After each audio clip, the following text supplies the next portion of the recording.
আজকে খেয়ে নি। কেন? ও প্রতিদিন খাওয়া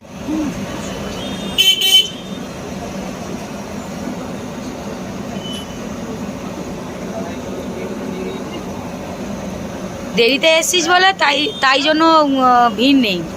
ছটার সময় আসতে পারতিস, এখানে লাইন কি করতো। জানি আমি বাবা, খাওয়া যায় না, খুব ভিড় থাকে। এই জানিস গড়িয়ায় যাচ্ছিলাম আর একটা বোন না সিঙ্গারা ভাজছে, সিঙ্গারাগুলো এরকম বড় বড়, আর চারটে এই চারটে না 10 টাকা কটা নিয়েছি, ভালো আমি টামি সবাই। এই মা সে কামড়ানো যায় না, শক্ত এরকম বড় বড় সিঙ্গারাগুলো। নে তোর মা খাবে। আমি কিন্তু একটা খাবো, আমি বেশি খাবো না। কাজটা দিচ্ছি।